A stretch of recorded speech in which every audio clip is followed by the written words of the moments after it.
Mes frères et sœurs, mes amis, je vous encourage et je vous encouragerai toujours à méditer la parole de Dieu par vous-même, à la lire attentivement, régulièrement, en y soulignant ce qu'elle vous dit. Une révélation de la grâce de Dieu, un exemple à suivre, à ne pas suivre, une expression qui revient souvent, ce qui veut dire quelque chose, un verset clé ou un mot clé, le message principal du chapitre que vous lisez, ou de la section, ou du livre, et à laisser le Saint-Esprit graver ces choses dans vos cœurs, à prier dessus, à l'appliquer, à vivre en conséquence, car c'est ainsi que vous deviendrez des hommes et des femmes de Dieu, pour Dieu, adaptés, préparés à toute œuvre bonne, comme dit l'apôtre Paul.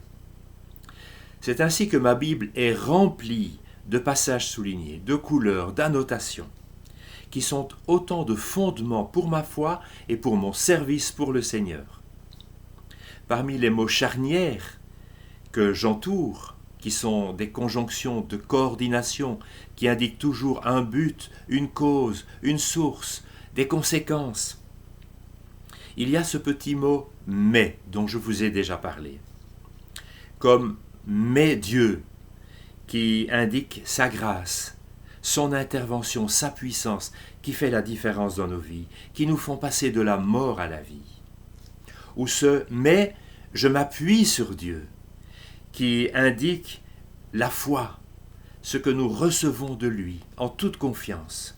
Ou ce « mais je n'en ferai rien » qui indique une opposition, un refus par incrédulité, et nous passons à côté de tout ce que Dieu a préparé pour nous.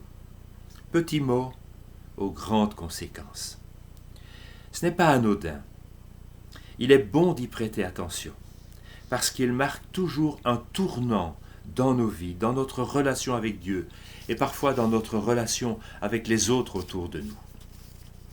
Aujourd'hui, un autre mot de 4 lettres, qui revient plus de 100 fois dans le Nouveau Testament, et que je souligne, que j'entoure depuis plusieurs années déjà. Une charnière importante, qu'il ne faut pas négliger, sinon nous passons à côté de l'Évangile. Quand je regarde dans le dictionnaire la signification de ce mot « donc », il est indiqué que c'est un croisement entre 2 mots latins, « dum » et « tunc », qui signifie « allons alors », c'est-à-dire « partant de là », puisqu'il en est ainsi. Dès lors, c'est pourquoi, en conséquence de ce que nous venons de voir, donc, allons alors dans une nouvelle direction, avec les ressources qui nous sont données, proposées, en tenant compte, changeons de perspective, de comportement, pensons et agissons autrement, qu'il y ait une suite logique à ce que nous venons de lire, d'entendre de la part de Dieu, non pas sur base de nos forces, de nos efforts, mais sur base de sa grâce, de son esprit, de sa vie. Quelques exemples parmi tant d'autres. 4 paroles dans leur contexte qui leur donnent une nouvelle dimension.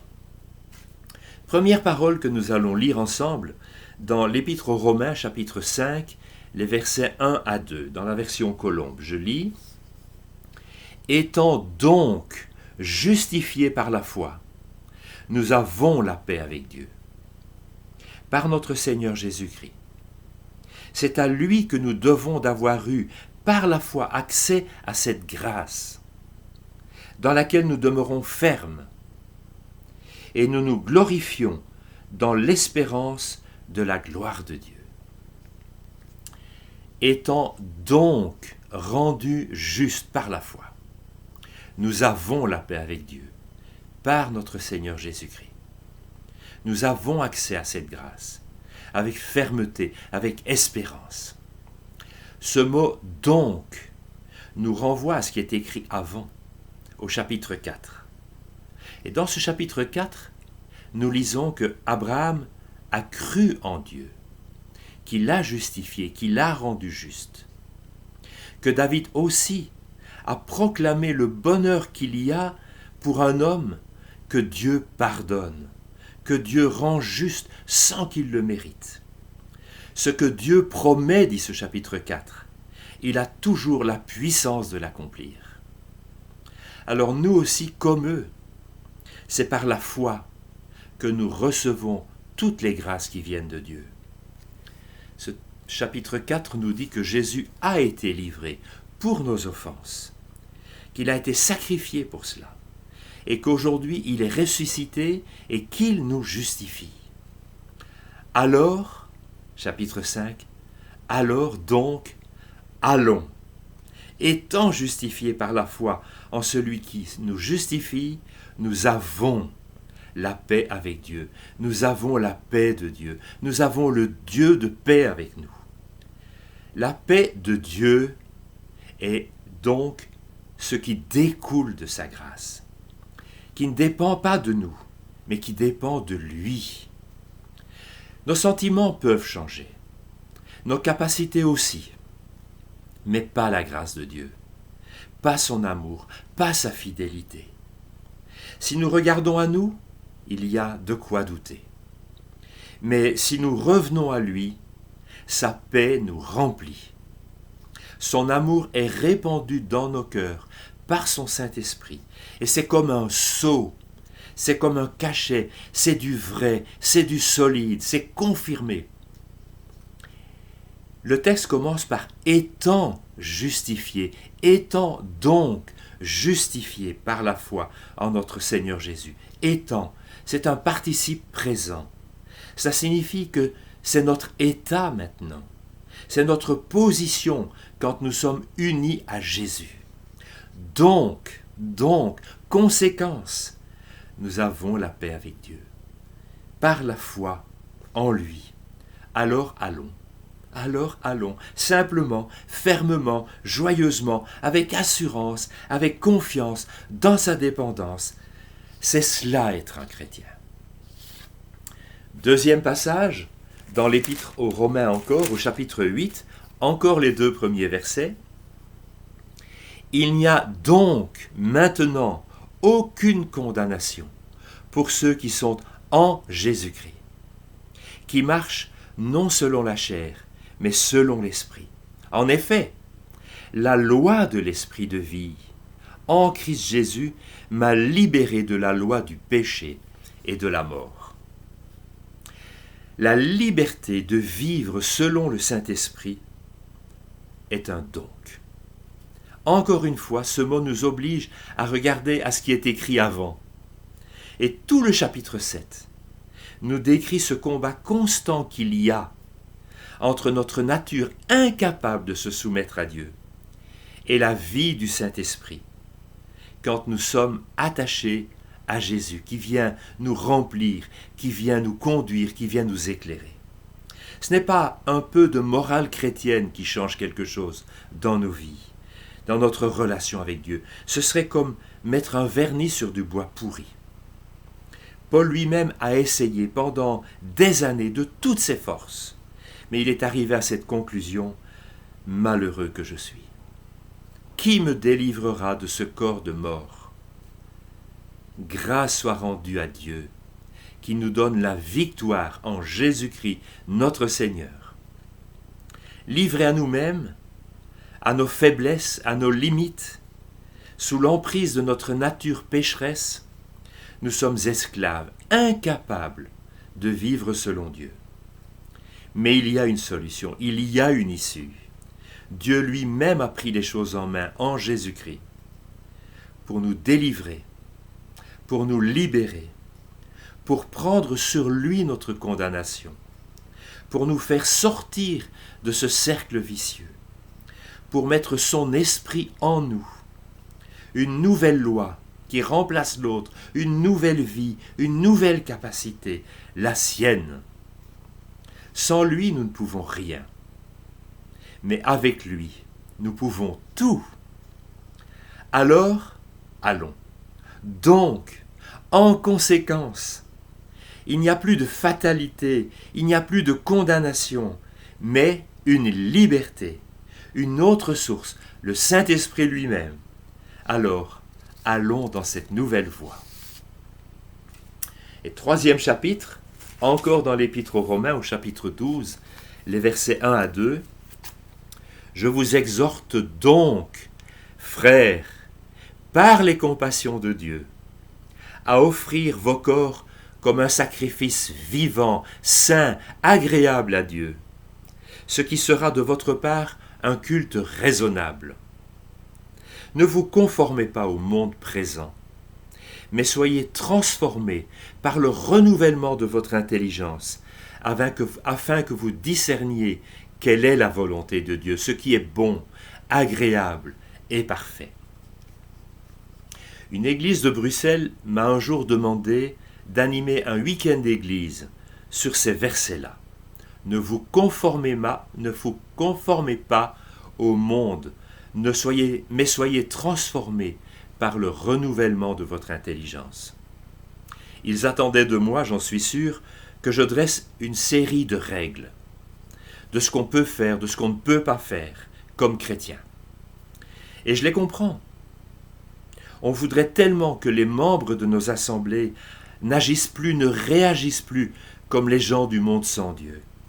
Et les chapitres 12 à 15 de cet épître aux Romains comportent des dizaines d'exhortations, dans ce sens, sur l'humilité, sur l'amour, sur la bienveillance, sur le service, sur l'hospitalité, sur la prière.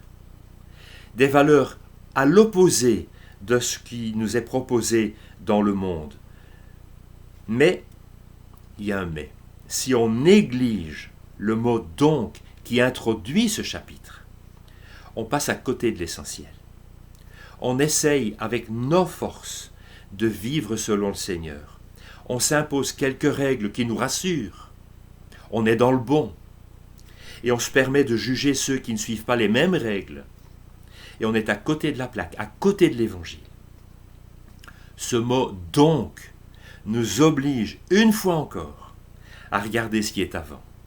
Et quand nous lions la fin du chapitre 11, il est écrit « profondeur de la richesse, de la sagesse, de la connaissance de Dieu, que ses jugements sont insondables, que ses voies sont incompréhensibles.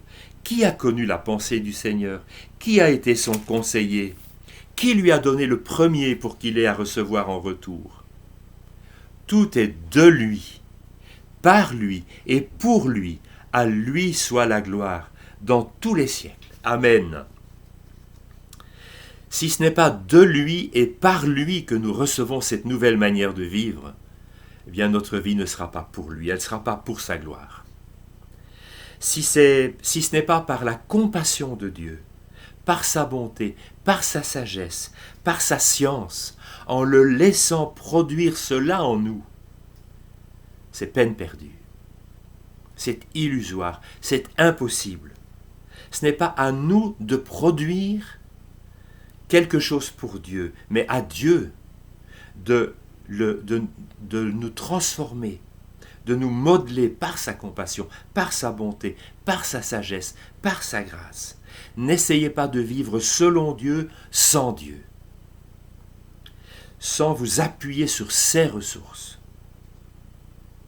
C'est en raison de ce que Dieu vous donne, met à votre disposition, produit en nous, quand nous sommes attachés à Jésus, que alors nous allons avec lui dans des voies qui sont selon son cœur, selon sa volonté qui est bonne, agréable et parfaite. Et dernier passage, qui est le secret de Dieu. 2 Corinthiens chapitre 4, les versets 12, les versets 1 à 2. 2 Corinthiens chapitre 4, les versets 1 à 2. C'est pourquoi, donc, ayant ce ministère, selon la miséricorde qui nous a été faite, nous ne perdons pas courage. Et il le dit 3 fois dans le chapitre. À cause de cela, donc, nous ne perdons pas courage.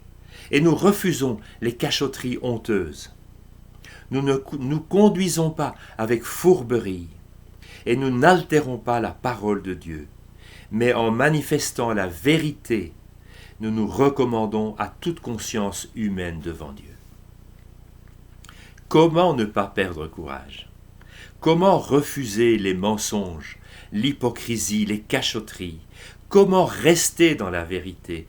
Comment rester conforme à la parole de Dieu? Encore une fois, ce mot « donc », ce « c'est pourquoi » nous oblige à lire attentivement ce qui est écrit juste avant. Le secret d'une vie chrétienne authentique. 2 Corinthiens chapitre 3, le verset 18. Nous tous, qui le visage dévoilé, contemplons et reflétons comme un miroir la gloire du Seigneur, nous sommes transformés en la même image, de gloire en gloire, comme par le Seigneur, l'Esprit Saint. Le miroir. Voilà le secret. C'est quand nous contemplons et reflétons Jésus que nous sommes transformés en la même image, de gloire en gloire, de plus en plus. Et c'est l'œuvre du Seigneur, du Saint-Esprit en nous. Comme la lune qui reflète la lumière du soleil, c'est quand elle est éclairée qu'elle éclaire. Plus nous regardons Jésus, et plus nous lui ressemblons, et plus les gens voient en nous la présence même de Jésus, et toute la gloire lui revient. Alors, en conséquence, seulement dans cette condition, tournés vers lui, nous reflétons sa manière de penser, sa manière d'agir, d'aimer, de servir, de vivre, et nous sommes transformés. C'est pourquoi, à cause de cela, nous ne perdons pas courage. Nous marchons dans la lumière, nous marchons dans la vérité, nous refusons les cachotteries, nous vivons la parole, sa parole, sur la terre. Et l'Esprit du Seigneur est libre en nous, et nous rayonnons pour la gloire du Seigneur. C'est cela être chrétien, c'est pas moins, c'est pas autrement. Donc, puisqu'il en est ainsi, n'oublions pas le miroir. Pour nous, pour les autres, regardons Jésus. Imitons-le, laissons-le, par son Saint-Esprit, transformer nos vies. Nous refléterons Jésus. Et il y aurait encore tant de donc à relever, tant de raisons sur lesquelles nous appuyer pour aller de l'avant avec confiance, avec espérance dans notre vie chrétienne. Et je ne résiste pas à vous en citer simplement quelques-unes.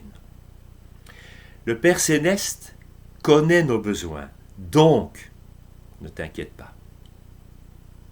Dieu prend soin des moineaux, des oiseaux du ciel, donc aussi de toi.